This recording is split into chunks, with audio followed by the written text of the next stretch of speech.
My name is Ashley Monroe, and my parents threw ice water on the happiest moment of my life.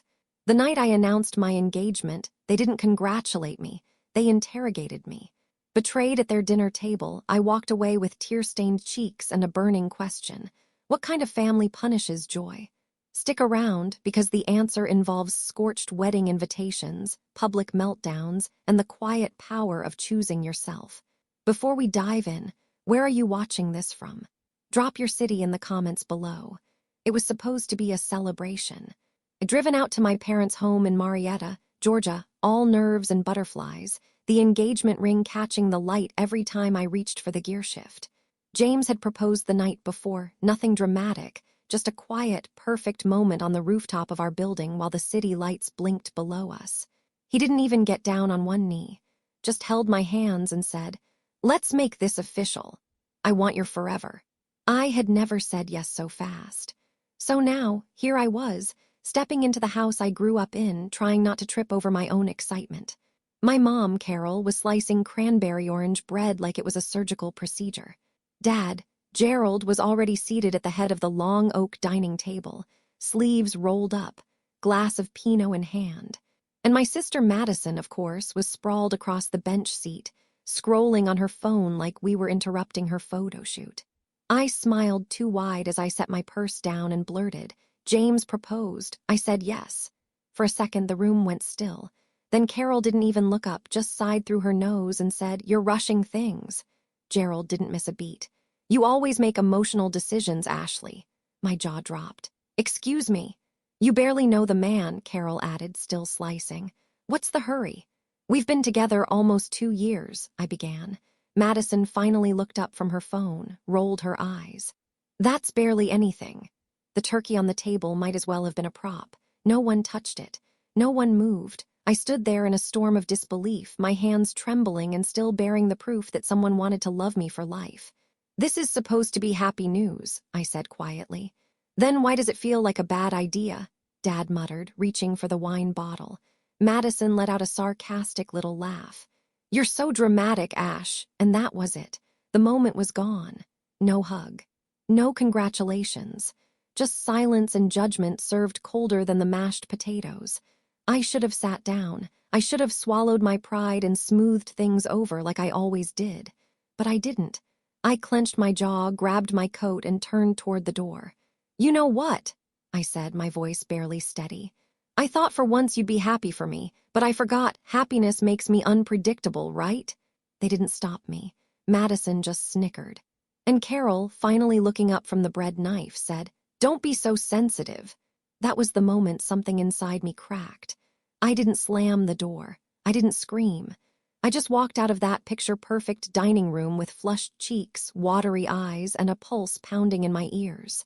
As I got into my car, the ring on my hand glinted again, and for the first time, it felt like a secret I had to protect. The rain started halfway through the drive home.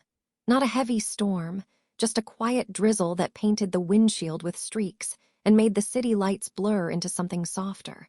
I don't remember turning on the wipers. I don't remember anything except the echo of my father's voice in my head, "You always make emotional decisions." By the time I stepped into our apartment, I was drenched and shaking. James was in the kitchen, barefoot, sleeves rolled up, stirring something on the stove. He looked up and smiled until he saw my face. "Hey," he said, crossing the room in 2 strides. "What happened?"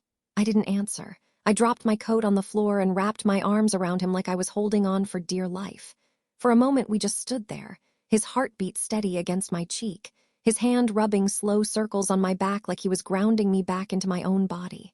"They didn't even say congratulations," I finally whispered. "Not one of them." James pulled back just enough to look at me. "Not even your mom.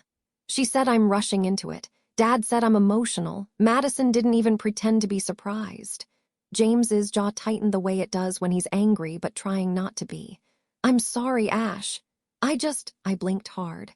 I thought it would be different this time. I thought maybe they'd see how serious I am, how good this is." He led me to the couch, still holding my hand like it was the one true thing in the world. We sat down together, side by side, the steam from the kitchen curling into the air like a question we hadn't answered yet. "I don't get it," I said. I wasn't asking for their permission, I just wanted them to be happy for me. James nodded. You did nothing wrong. But I feel like I did, I admitted, my voice small. Isn't that awful? They made me feel like loving you is some kind of mistake. James reached out and tucked a damp curl behind my ear. It's not about me, he said gently. It's about them. They don't want to lose control of you. That stopped me. I turned to face him. Control? They've had a hold on you for a long time, haven't they? He asked. The way they talk to you, the way they made you second-guess yourself the minute you shared good news. That's not support, Ash. That's control dressed up as concern. It wasn't the first time I'd heard something like that. My best friend Talia had said something similar last year when I bilayed on our trip to Charleston because Madison had a family emergency that turned out to be a lost earring and a mild panic attack over a chipped nail. I'd rolled my eyes then, said something like it's just how things are. But now, sitting beside James, all I could feel was how deep that pattern went. Do you think I'm weak? I asked. James looked genuinely startled. What? No. I mean, for going back to them again and again. For hoping they'd change. He shook his head. I think you're someone who hasn't given up on love even when it hasn't been given back the right way. That's not weakness, that's hope, and hope is strong. My eyes burned. But this time it wasn't grief, it was recognition. Maybe for the first time in years I felt seen, not for who I had to be or who I was trying to prove I could be. Just me. The rain tapped gently against the window. In the kitchen, the timer on the stove beeped once, then went silent again. James laced his fingers through mine. We don't need their blessing, he said. We move forward without it. I looked at him, at the man who knew how to hold my heart without crushing it, and I nodded. Okay, I said, and I meant it. James fell asleep with ease, he always did. Something about his quiet confidence, the way he made peace with the day no matter what it held, allowed him to drift off like he trusted the world not to fall apart overnight. I lay beside him, wide awake, staring at the ceiling fan as it spun shadows across the room. Sleep wouldn't come, not when the past was playing reruns in my mind. Madison had the bigger room when we were kids. That wasn't the end of the world. But it was never just about square footage. It was about how Mom said she needed more space for her creativity because she was artistic. And when I asked why I couldn't have the same, Carol said, because you're practical, Ashley, you like small, neat things.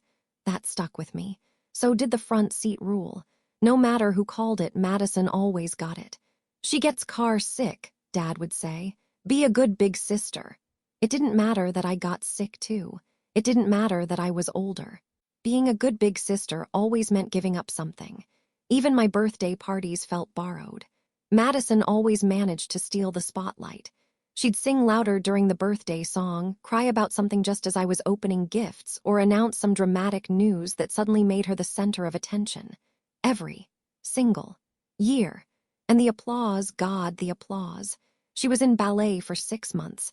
I danced for 5 years. But somehow her one recital got a standing ovation and a dinner out. Mine, a single bouquet from the gas station and a good job, sweetheart from Dad before he ducked back into his office. Why did I always have to understand? Why was I the one who had to be flexible, mature, reasonable? The answer used to be, because you're the older one. But now we were both grown women. I had a career, my own apartment, a man who loved me deeply. Madison had a part-time influencer gig and parents who still treated her like she was 13 and auditioning for the lead in a Disney Channel reboot. Yet I was the one constantly being measured and found lacking. I turned on my side, careful not to wake James, and stared at the faint outline of our wedding vision board across the room. I taped it together last week. Photos of dresses, flowers, venues. I had imagined showing it to my mom, asking her opinion. Laughing about tulle versus chiffon. I imagined her calling relatives, proud and buzzing with excitement. Instead, she scoffed at my joy. Instead, Dad accused me of being impulsive. Maybe they never saw me at all. A deep ache bloomed in my chest, not loud or sharp, but hollow, like the sound of a door swinging open to an empty room. I wasn't angry. Not in this moment. I was just tired. Tired of chasing approval that always stayed one step ahead. Tired of playing the role of the calm one, the good daughter, the one who doesn't rock the boat no matter how deep it sinks. James stirred in his sleep, murmured something about pancakes, then turned over with a smile still on his lips. And I smiled, too, because for the first time I realized something important. I already had the family I wanted to build.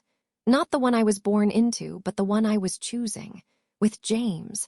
With whatever future we created. I reached over and turned off the lamp, letting the shadows take over. As I closed my eyes, a thought came so clearly it felt like it had been waiting all along. I can't make them love me the right way, but I can stop begging for it. A week later, I stood on the porch of my parents' home with a soft blue folder clutched to my chest and a practiced smile on my face. The folder held something beautiful. Invitations. Cream cardstock with gold foil lettering and delicate eucalyptus accents. Simple, elegant, everything James and I wanted.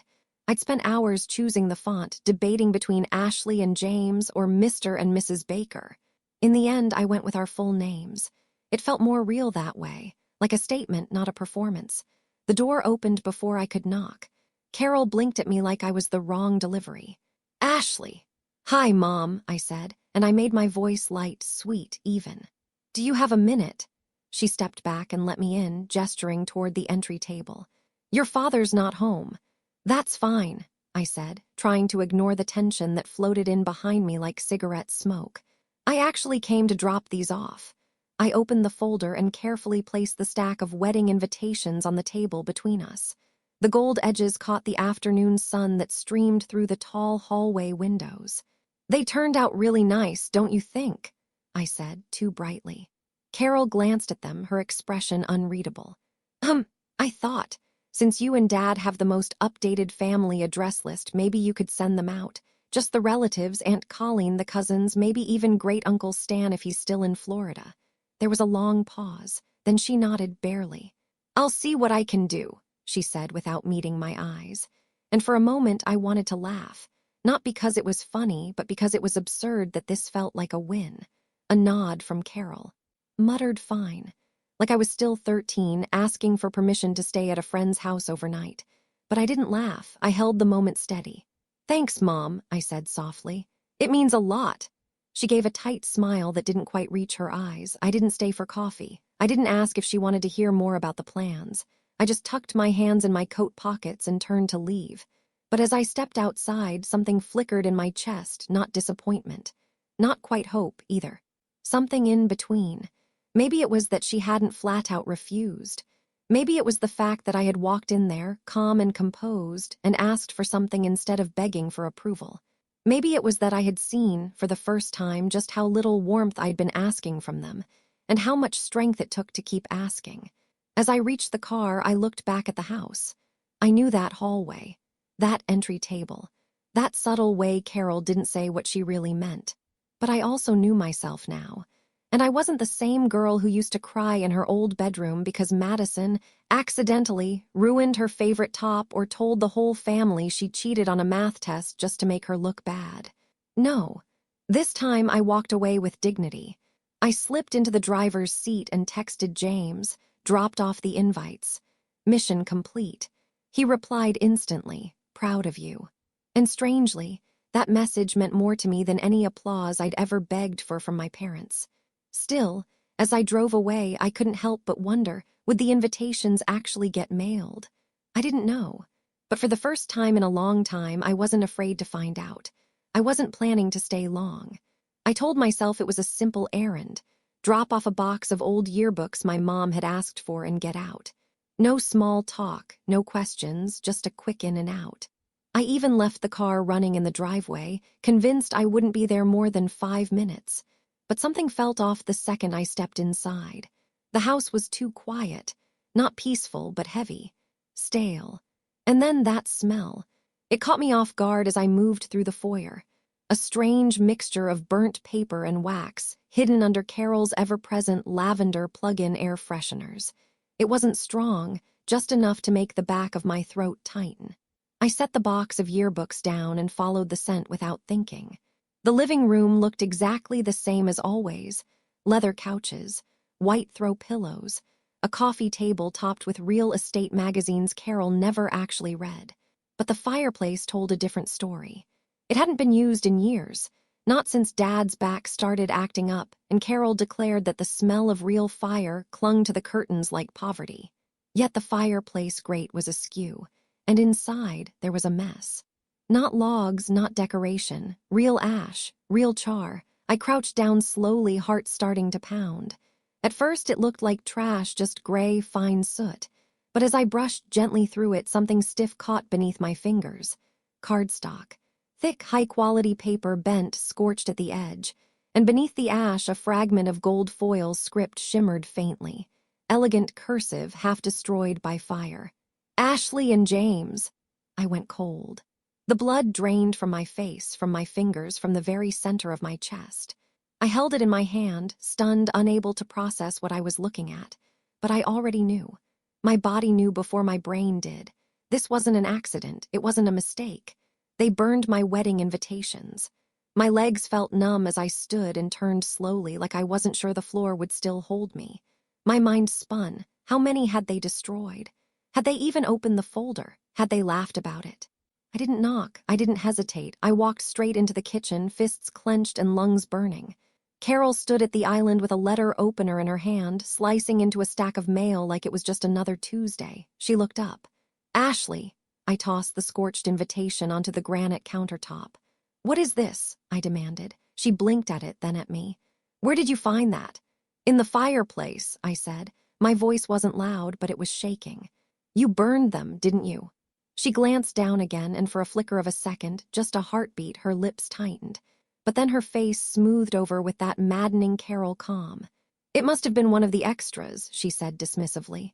I was cleaning. It probably got mixed up. Stop, I said sharply. Don't lie to me. Ashley, were they ever mailed? I asked. She didn't answer. Gerald walked in, sipping from a glass of tea like this was a casual drop-in visit. Something going on. I turned to him. Did you know? Know what? That Mom burned the wedding invitations. He didn't look surprised. He didn't even look particularly interested. You didn't listen to us, he said flatly, setting the glass down. Don't act shocked when we don't listen to you. I laughed, just one harsh breath. So that's it. Because I didn't break up with James like you wanted, you decided to sabotage the entire wedding. You call it sabotage, Carol said, eyes still cold. I call it protecting our family from a very bad decision. You know nothing about my relationship. We know you, Gerald said, like that was some kind of damning indictment. You've always been impulsive, emotional, you think with your heart, not your head. I couldn't breathe. You said you'd help, I whispered. You said you'd mail them. I handed them to you myself. You looked me in the eyes. You handed them to us with a tone, Carol said sharply, like you were daring us to say no. Because you never say yes. My voice cracked, and the tears burned their way forward before I could stop them. You've never supported anything unless Madison did it first, and even then only if she made it look prettier. Carol flinched like I'd slapped her, but she recovered quickly, lips pressed into that permanent pout of disdain. You always want to be the victim, she said.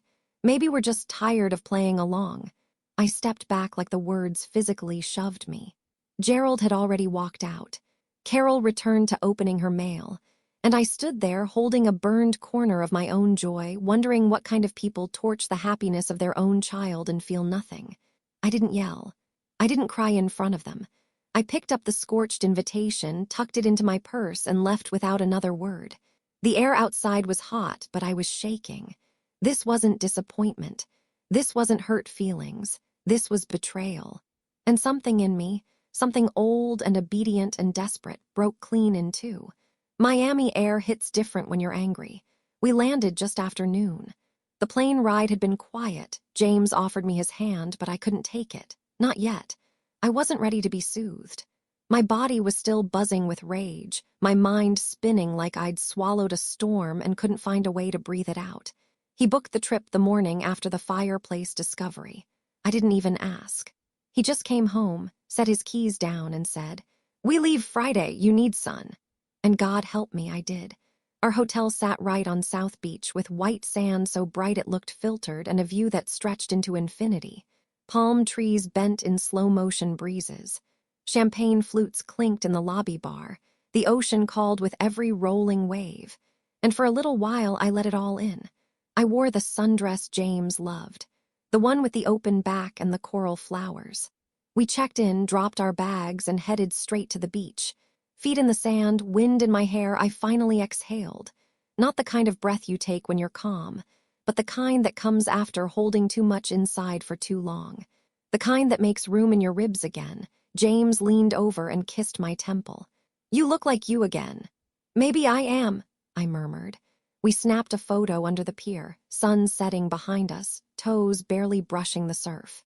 I captioned it "Future Mrs. Baker" with a heart emoji. Just a moment of joy, no commentary, no hidden message. But the internet doesn't leave joy unpunished for long. We were back in the hotel suite later that evening, me curled up in a robe, skin still warm from the sun, sipping a frozen drink that tasted like pure vacation when I decided to check the comments. The first few were sweet. "Obsessed with you too. Finally some happiness on my feed. Can't wait for the wedding." Then I saw it. A single comment, posted under the sunset photo. From Carol Monroe, my mother. "What a waste, you used to care about family." I stared at the screen so long the words started to vibrate. James was in the shower, humming something soft behind the door. I wanted to pretend I hadn't seen it. I wanted to throw the phone across the room. But mostly, I wanted to scream. What a waste. I pressed the delete icon without hesitation, but the sting lingered, seeping under my skin like venom. She didn't even try to hide it anymore. This wasn't about keeping the family together. This wasn't about concern or timing or emotional decisions. This was about control, punishment, pride. I was getting married without her involvement, and that made me disposable. The realization hit harder than I expected. James came out moments later, towel around his waist, hair wet, smiling. I didn't say anything. Just walked to him, wrapped my arms around his waist, and rested my cheek against his chest. He pulled me in, confused but gentle. "You okay?" he asked. "No," I whispered. "But I will be." And I believed it. Because even though my mother was out there broadcasting bitterness to the world, I was standing in a quiet, private moment with a man who loved me exactly as I was, burned invitations and all. That night, I fell asleep to the sound of waves and the low hum of James's breathing. And for the first time in weeks, I dreamed of peace. Not revenge, not confrontation. Just a calm life, far away from people who mistake cruelty for love. The trip to Miami ended too soon. That's how James described it as we packed our bags, but to me, it ended exactly when it needed to, just long enough to remind me what peace felt like, and just short enough to make me ache for more of it. We flew home on a Sunday evening. The apartment was quiet, the air heavy with that we're-back stillness that settles after travel. James ordered takeout. I curled up in our bed, scrolling mindlessly through my contacts, stopping at one name I hadn't touched in weeks. Madison. I hovered over it, thumb trembling. She hadn't called me since the dinner disaster. Not after the invitations. Not after the fireplace. Not after Miami. Nothing. Still, a thread of something pulled at me. Sisterhood, nostalgia, denial, I couldn't say. All I knew was that even after everything, some foolish, fractured part of me still wanted her to care. So I pressed call. It rang twice. Then silence. "Hello," she answered, her voice crisp, like she wasn't expecting me and didn't want to be. "Hey," I said softly, "it's me." A pause. "Okay. I was wondering," I hesitated. The words felt fragile. "I was wondering if you'd want to help me pick out my wedding dress." She didn't respond. "I mean, just for an hour," I rushed on. "There's this boutique on Peachtree. I made an appointment next week. You used to always say how fun it would be to do that together. I thought maybe, I don't know, maybe we could try." Madison sighed. Not annoyed, not tired, something sharper, tightly wound. "Ashley," she said, "I have better things to do. Ask your perfect little fiancé." The words cut sharper than I expected. I tried to breathe through it. "I just wanted one moment with my sister," I said quietly. "Well, you should have thought of that before you turned everything into a circus," she snapped. "You're so desperate to prove how free you are, but all I see is someone trying way too hard to make a statement." My throat tightened. "I didn't turn anything into a circus," I said, fighting to keep my voice steady. "I got engaged, I told our family, and they treated it like a crisis." "You are a crisis," she said. "You always have to make everything so emotional." You want fireworks or betrayal or this big dramatic moment where you get to walk away like a hero. But you're not a victim, Ashley. You're just exhausting. I didn't know what stung more, her words or how easily she said them. I wasn't trying to be a victim, I whispered. I just wanted you to care. Another silence. Then, with no shift in tone, she said, I don't have time for this. The line clicked. I stared at my phone like it might take the words back, but it didn't. There were no missed calls. No follow-up texts. Just the empty screen and the thudding reminder that the only thing lonelier than being ignored is being heard and dismissed. James knocked lightly on the doorframe.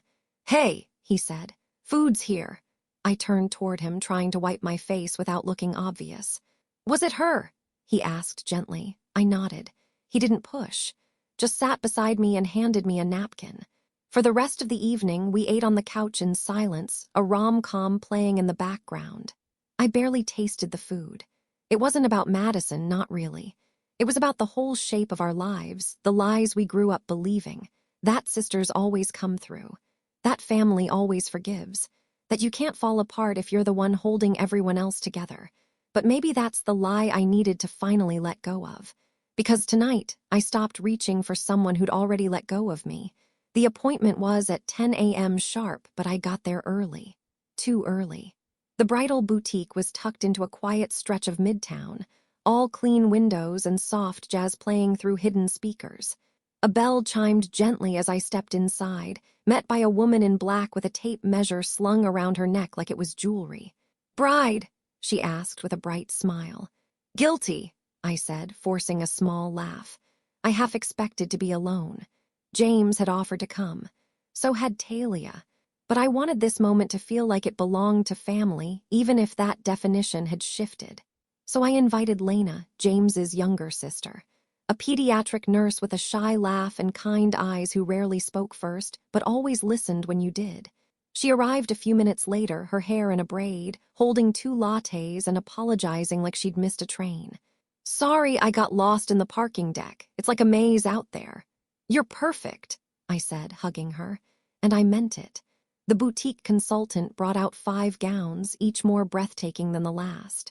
I slipped into the first one, a classic A-line with floral lace and a neckline that made me feel like someone elegant, someone romantic, someone new. When I stepped onto the small platform and turned toward the mirror, Lena gasped. Her hands flew to her mouth. Oh, wow, I blinked. Too much. No, she said softly. You look like you. Something broke open in me then, not sadness, something gentler.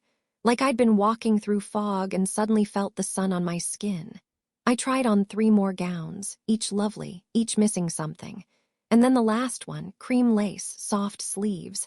A silhouette that curved in all the right places and flowed like water when I turned.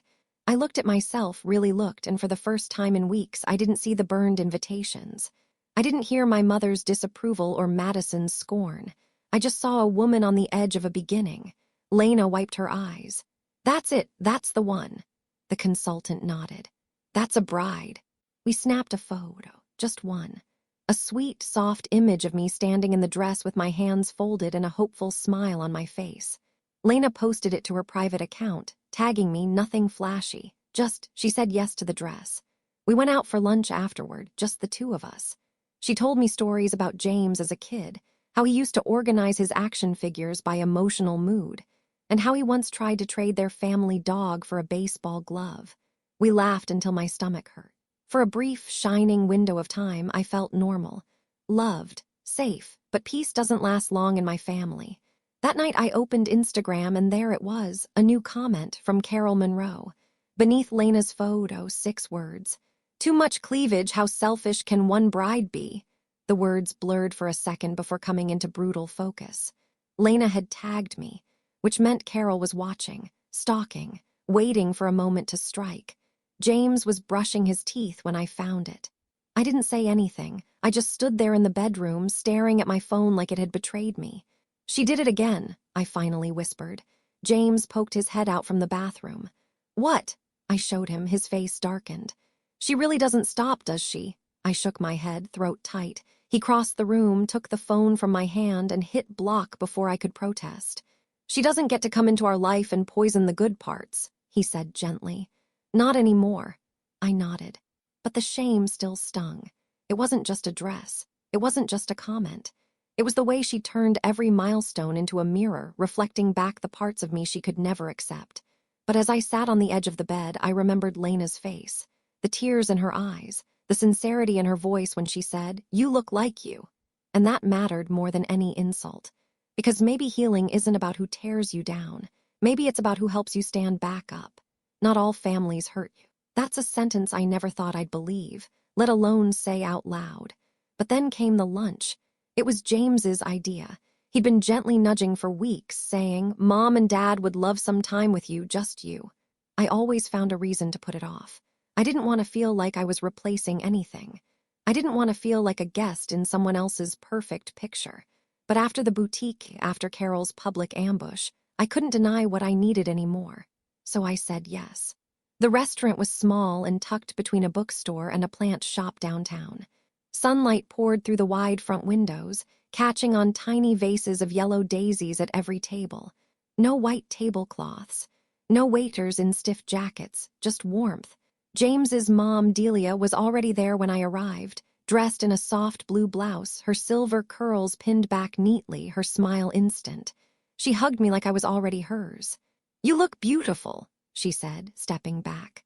Glowing. James's dad, Ron, was just behind her, grinning. "I still can't believe my boy convinced someone like you to marry him." I laughed, really laughed. We sat down and it was easy, easier than I'd prepared for.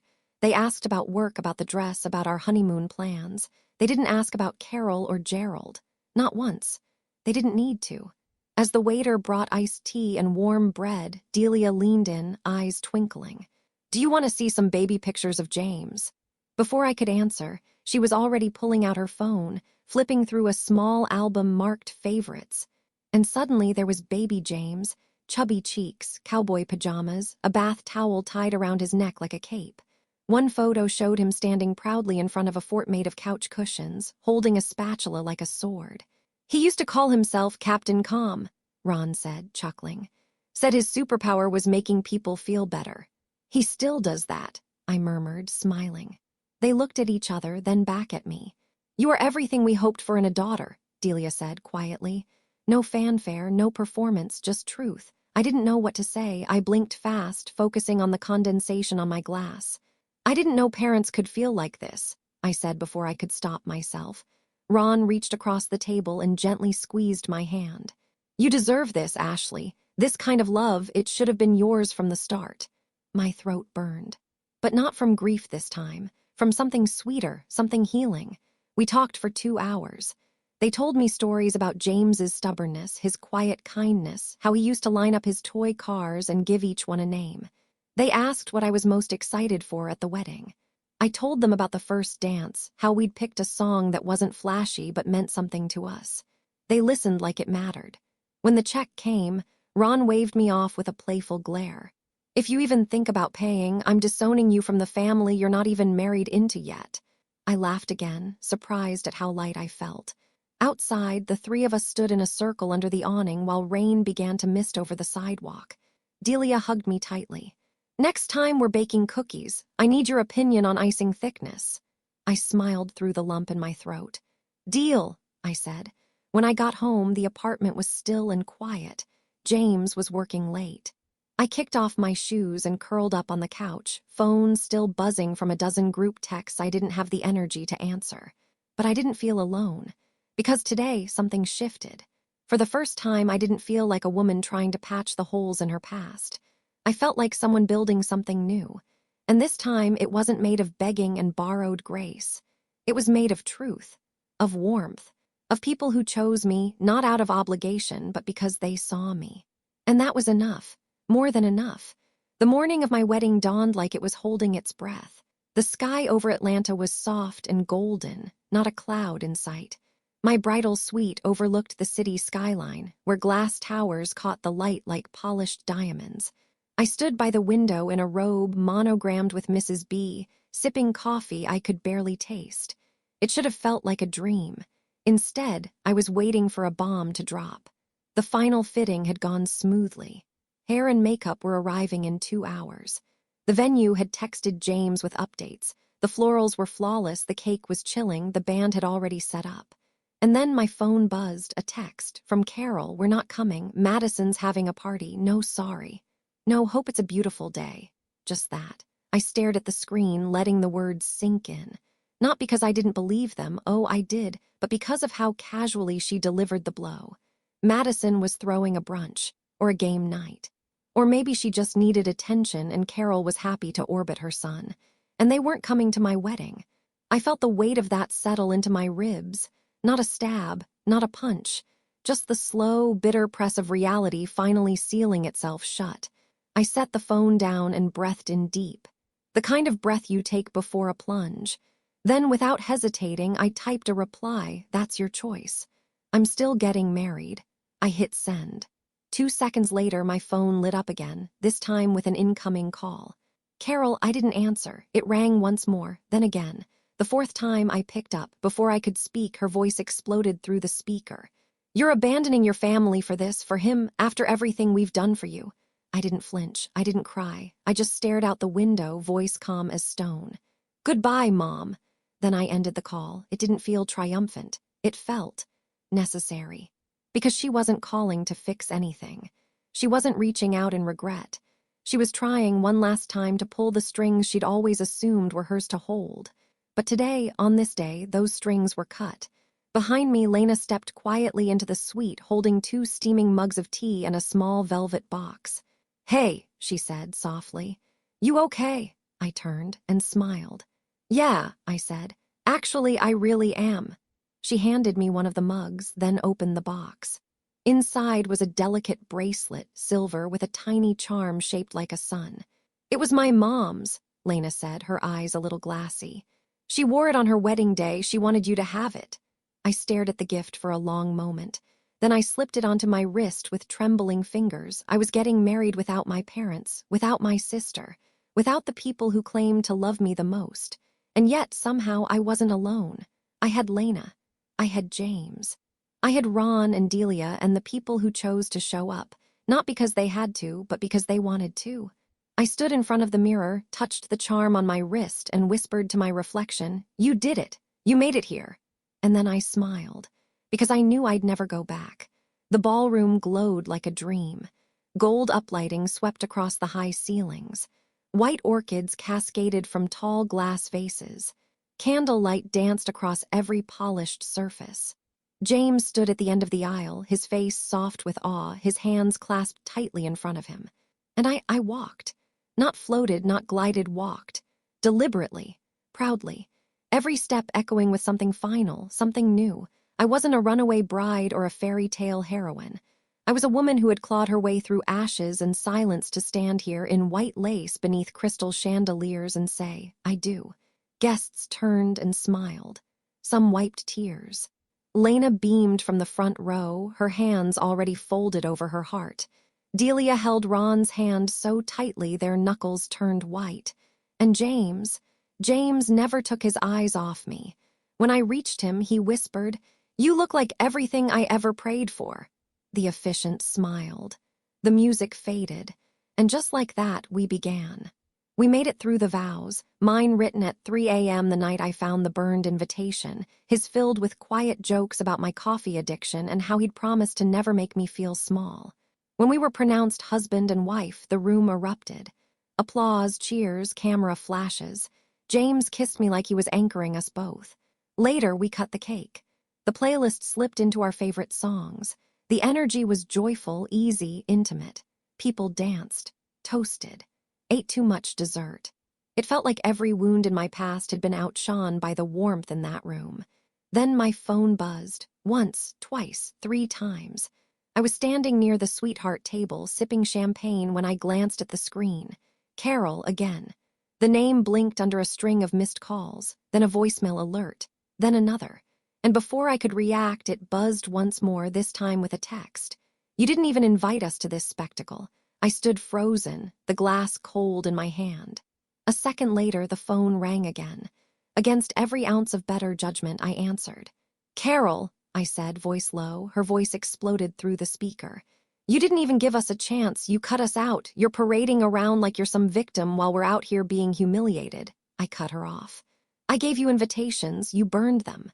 There was silence, just for a beat, and then the ballroom doors slammed open, heads turned, and there they were.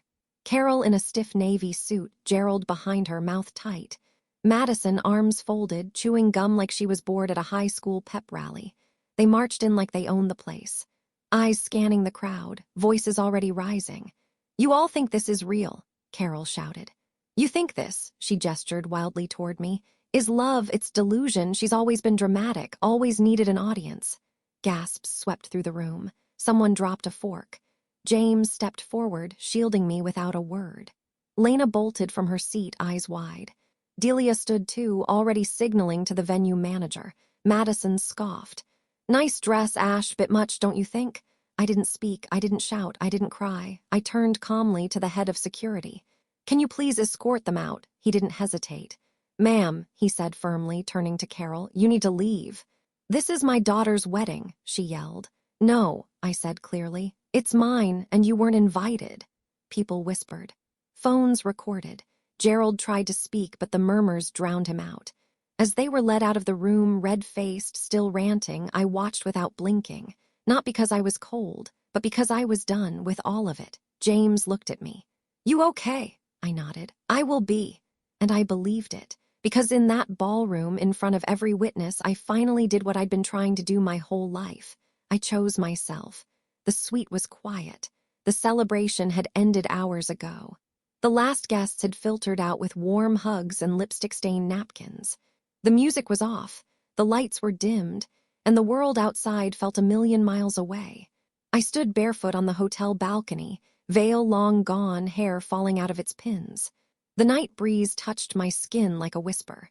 Inside, James was unpacking a gift bag someone had left on our bed, probably Lena, judging by the neat tissue paper and handwritten note.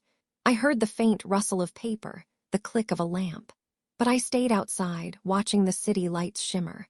The whole day had unfolded like a dream, bright, bittersweet, bruised in parts, but still ours. And now that it was over, all I could feel was stillness.